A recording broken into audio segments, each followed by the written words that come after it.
You're tuned into Repco Muscle Garage, the home of New Zealand's toughest muscle cars, hot rods and street machines. Proudly brought to you by Repco, in association with Mount Shop, Maguire's and Rizlo. This week we're back to the behemoth that can only be Repco Beach Hop. The festival blows out 21 candles this year, and once again with over 1,200 registered vehicles and a crowd that looks like, well, this. It's plain to see the hop has an enormous impact on the Coromandel Peninsula, both in a physical and economic sense. I heard so much about the beach hop. People tell you stories. I arrived here and it's better than any story I was told. Mate, this place is like nothing I've ever been to. It's just so casual. You don't have to have the flashiest car, you can have a Mori Minor, whatever. It's just so diverse. The car culture here is amazing, and seeing all this eye candy and it's just a work of art. The people here are so happy and friendly, and yeah, I wouldn't miss it for the world. New Zealand wouldn't be the same if we didn't have beach hop. It really wouldn't. It's so good. It's just growing and growing and growing. Entertainment beyond, beyond. The hop is all about winding back the clock. 5 days of cruising, park-ups and partying, and the dust doesn't settle round here. The itinerary includes day trips to Waihi, Thames and Onimana before settling in at Hop HQ Whangamata for the seaside town's biggest weekend of the year. Yeah, that's the unique thing about the festival, is that it's not just a static car show, even though we do have them. It's about getting in your car, using it. You pick and choose what you want to do over the 5 days of the festival. We organise cruises and runs, but it's about driving your cars. I mean, I love indoor car shows with the cars all displayed. You'll probably never see them looking so good, but it's also fun to get in your car and go for a cruise and park up at the shows. And that's the thing, there are lots of other shows out there like that, and people go to them and enjoy them. But this is the real hop. This is the genuine hop. 21 years ago. And we are a hop because we have music and dance scene and everything else that's with it. It's not just a car show, it's everything that we do. The car, the dance scene, the bands, the beauty shows, the music competitions, everything we put together. That's what makes this event so different to all the other ones.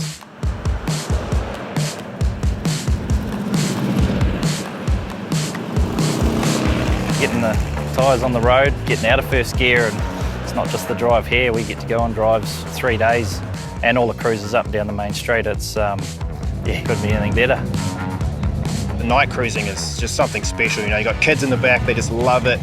Cruising, there's cars packed that main street, people all the way down it on the ends watching. I've been to Tauranga before, but I've never been around the peninsula like this. So this is amazing. It's a stunning place. Loving it. Definitely the first year, but it's certainly not going to be my last year.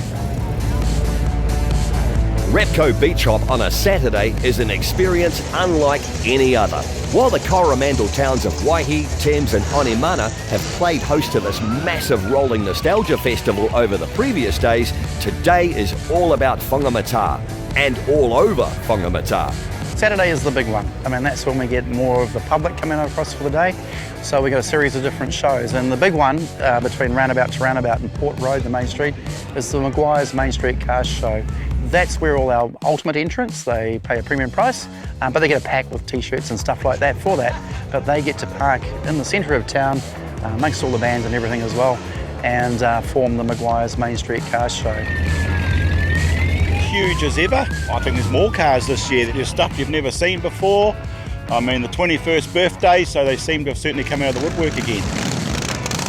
4 months ago, seems like we were here just last week, but everyone's so enthusiastic with everyone, certainly hasn't dulled the numbers off or anything like that. Oh, we're just full on. As soon as the people get here and the crowds arrive and the parade starts and everyone parks up, that's it, we're just full on. It's a great event to do. I'm always the first one to put my hand up to come down here, and some of the guys get left behind and not too happy about it, but it's certainly one that we love doing, and it's, as I say, we're car guys as well, so it's an awesome event to attend.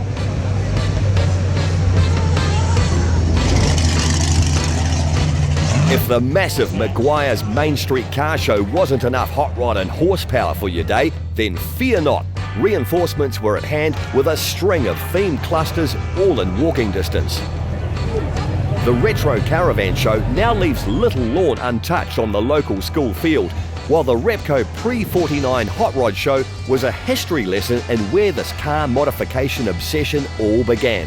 with a heavy helping of early Fords, as you'd expect.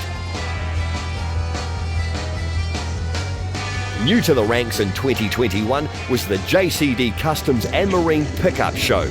The show within a show was an instant success, and the bar set high straight off, with trucks ranging from pre-war era hot rods to airbagged twin-turbo street machines and pretty well everything you could imagine in between.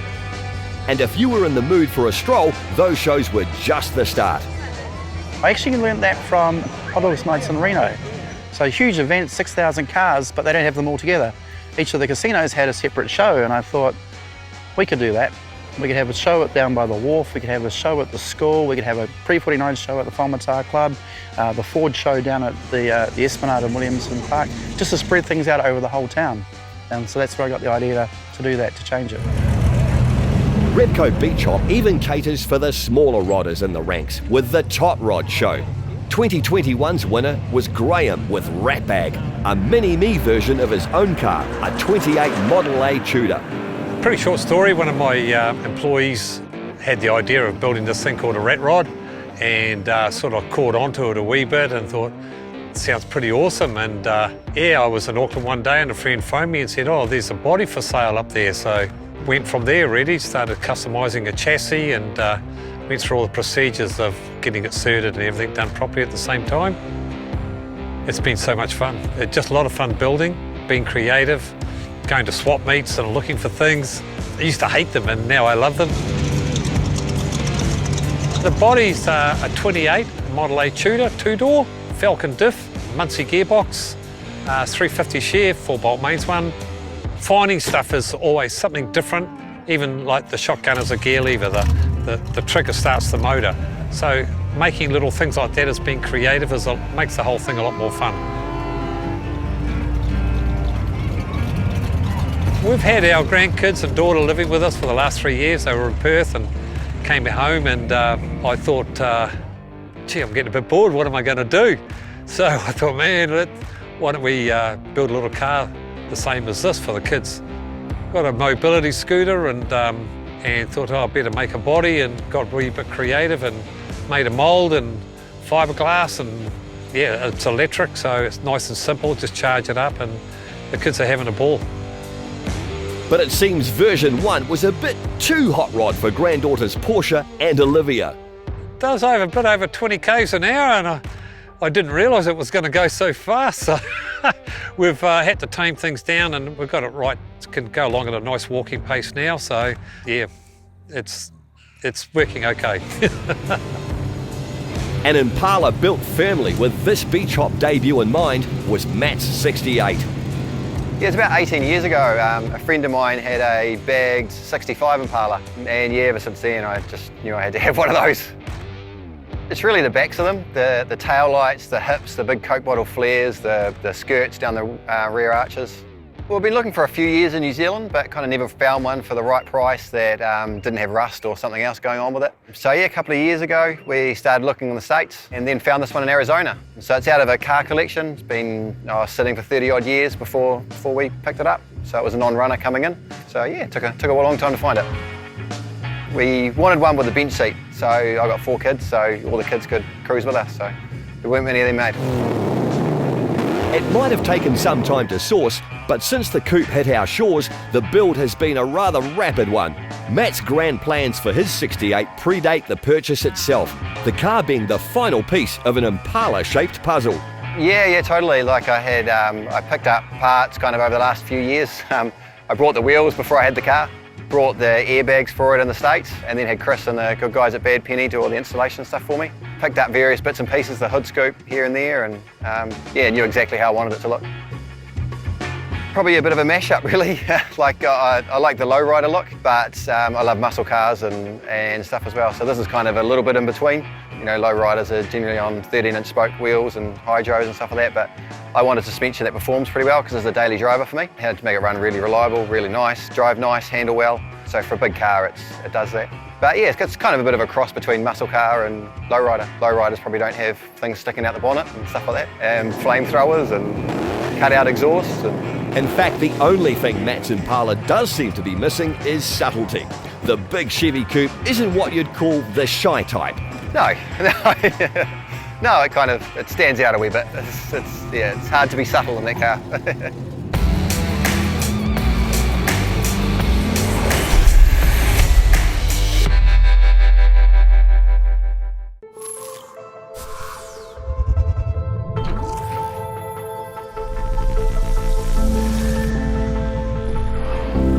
The advanced protection of hybrid ceramic.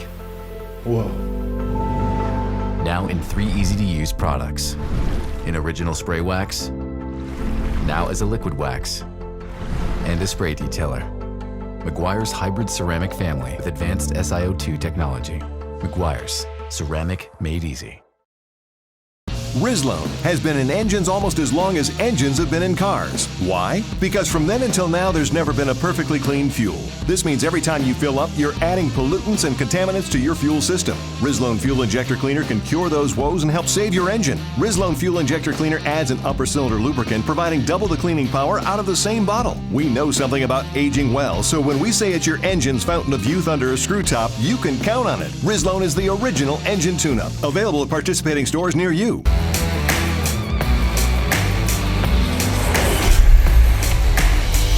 You're tuned into Repco Muscle Garage, the home of New Zealand's toughest muscle cars, hot rods and street machines. Proudly brought to you by Repco, in association with Mount Shop, Meguiar's and Rizlone.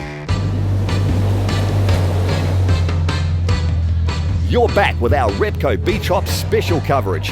It's an event that in its 21 years has brought the car community together from all corners. In these COVID times, those international guests might be currently MIA, but many still travel a long way to be here, with a large contingent making their way up from the South Island. Including Phil. Even in a sea of cars, his Gen 1 Camaro stands out from the pack. No easy feat with such an iconic muscle car shape. The 69 built for its previous owner by Christchurch's James Lee Designs. The car is a 1969 Camaro. It's a SS model. It's running a 327 Chevy motor in it. I've always liked the classic cars, and this one just came up for sale, and I just thought to myself, if the price is right, I've got to buy it. And there was a wee bit of work to be done to it, not too much, just a little bit to be done to it, and we just got into it and thought to ourselves, it's another dream of a car to have. There's not many original panels on the car. It's got a different type of paint job on it, which is a two-tone brown. It's got Foose wheels on it, it's been lowered, and it's got a race suspension in the rear of it. So it's sitting quite low, as you can see. The previous owner has done an amazing job to get it where it is today, and we've just added a few finer touches to it to personalise it to our car. It's just an awesome car to drive and awesome car to own. It's made to be driven. We've owned it for around 5 years now. We've put about 5,000 K on it since we've owned it. Previous owner only had a couple of thousand K on it in 5 or 6 years. So it's not a car that's going to live in the garage. It is a showy car, that's to be driven. It's a Ford Galaxy 1967 500 fastback, running a 390 FE, which is bored and straight to 445 cubic inch. I raced for 28 years in classic motor racing, and we did well on that. But it gets to a point where you've had enough of that, so it was time to do something a bit different. I didn't even like American cars, to be quite honest, but I wanted to build a nice car. I talked to a mate of mine, asked him what he thought of Galaxies, and he went, "Yeah, they're pretty cool cars." So I went and had a look at it, and I went, "Oh, I'll buy it." So I just bought it, told my wife after I bought it. She's like, "What did you buy that for?" And I said, "I don't know, we'll do something with it." So I complied it on Saturday, got it registered and warranted, and then I pulled it apart the same day. It started off as we'll just repaint it, reupholster it, buy all the stuff for it, but it just got out of control. The factory motor was a 390 FE motor, but for some reason it had an FT truck 390 in it. Then Tony Mars said, "Look, 60 over is a big bore for an FE. I'll sonic check it." So he did that and he said, "Nah, it's no good." So I couldn't find a FE 390 in the country, so I went over to Survival Motorsports, and we bought and stroked a 445 cubic inch, which is one of his recommendations to have a good motor. And that's producing around 500 horsepower at the flywheel and 500 foot-pounds of torque. It's one of those cars you get people just keep coming back to it and they walk round and round it. The back guards are wider than factory, and the front guards are a bit wider than factory, and all the lines have been sharpened up on the car. It just gives an overall effect, and people don't know what it is. They just keep coming back to it. And so that's quite good, because they look at it and they go, this car's so much different to all the other ones I've seen, but we don't know why it's different. So when you've done that, you know you've actually done something that's right. And it's a pleasure to drive. After the automotive overload that is Repco Beach Hop on a Saturday, Sunday makes for a much more relaxed send-off, albeit a rather gloomy one. The show returns to Williamson Park, and front and centre sits the Top 10 Shootout, a lineup of the most popular cars, bikes and caravans, as voted by the public over the previous 4 days. The eventual winner is again decided by people's choice. This time, a gold coin in the bucket of your favourite casts your vote, with all donations going to charity. This is probably the pinnacle. I know these guys don't sort of push toward prizes and cars being better than the next, but the way everyone else sees it, this is probably the biggest car event in the country. So to take out top spot would be a huge, huge thing. There's such quality cars here, beautiful cars. Yeah. It's a real honour. Just blown away, actually. Yeah. I'm just absolutely gobsmacked, to be fair. Really am, because there's so many cars out there that could easily have been in this ring. No question about that at all. 2021's top 5 cars were a strong lineup, and most will be very familiar to our regular viewers. Last year's winner, Lisa, and her clean Model A coupe were back, joined by Glenn's tough as nails blown big block 71 Chevelle, a car that has since found a new home. And Colin and Shelley's 51 Chevy pickup, a world-class overhaul at the hands of Taranaki's custom street rides. The 50s were further well represented in the form of Kim and Todd's Necessary Evil 56 Caddy Coupe and Paul's Buick Long Roof. It's a 1957 Buick estate wagon. I've only had it for about 6 months, got it at the end of last year. It was brought into New Zealand 4 years ago from the States, and it's been worked on ever since. And this is the first official show it's hitting, so pretty chuffed to have it here for everybody to see. The paint had already been done, the drivetrain was all fine, so I just did really small stuff like stereo unit, air conditioning, a bit of suspension work, played around with the shocks. That's about it really, and a lot of cleaning, a hell of a lot of cleaning. I always wanted to add to my collection a big American cruiser, and I've always wanted something quite rare. And they only made 6,000 of these back in 1957, and as I know of today, there's only 3 of them in New Zealand. We've got all the family here and all the grandkids, so we've done a few cruises and filled the thing up. You know, no matter what happens today, it's been a blast, so yeah, great. But there can only be one winner, the public choosing Kim and Todd's 56 Cadillac as their People's Choice pick of Repco Beach Hop 21. The Caddy is no stranger to this event, but with Todd previously serving as editor of NZV8 magazine, the Boogie Blue Coupe has always had a media sticker rather than entrant number on the windscreen. This is a fantastic way to finish up our week. We started with not the best trip up, with a blowout along the way and being stuck on the side of the road. Good fortune actually got us here, thankfully, so we do owe a few people. But we couldn't have asked for a better beach hop. It's been fantastic.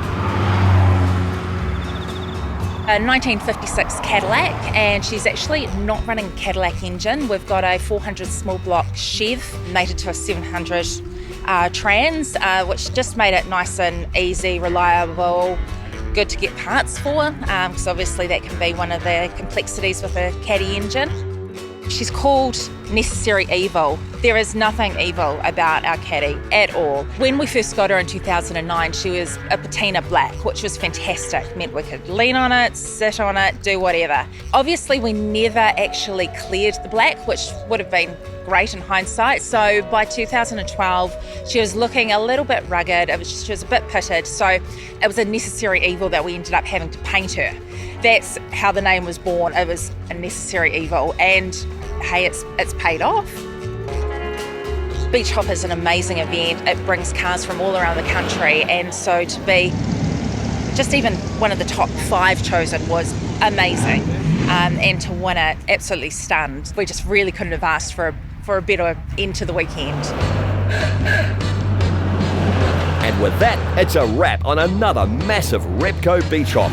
As usual, it's been epic, with attendance into six figures, tens of thousands raised for charity, and even a Thunderbird given away. You might think it's time for Noddy and his team of volunteers to put their feet up for a bit. But oh no, planning is already underway for the next one. You see, next year marks Repco's 100th anniversary, and things are already in motion for something pretty special to celebrate Repco Beach Hop 22. Our goal is just to put on the best event that we can, and with no major hiccups, everybody's safe, that our locals are happy, but most importantly that all the people that have come here and enjoyed it drive out of town with big smiles on their faces and have had a good time and want to come back. So that's our goal, is to make people happy. This is not a one-man show, I can tell you. There's a huge team of people involved behind the scenes, from our volunteer crews, the sponsors, the council, the police, the people that bring their cars, etc., the musicians. Everybody just works together and plays together nicely and creates this amazing festival. Your ride needs some love? We've got you sorted. Thanks to our mates at Maguire's, we have this massive complete car care pack worth over $760 to give away, plus a $500 mount shop voucher to keep the underside ship-shape too. And to top it off, 1 year subscription to NZV8 magazine. To enter, simply head to themotorhood.com and hit the Repco Muscle Garage link. The winner will be drawn at the end of the series. Easy. During this year's Repco Supercars Championship season, the garage is your go-to place for all things supercars and motoring. Exclusive content, special guests, and your chance to win amazing experiences at the track. Register your interest today. Repco Muscle Garage was proudly brought to you by Repco. It starts with the parts. Mount Shop, undercar specialists. Maguire's, people who love cars love Maguire's. And Rizlo, high performance additives for high performance vehicles.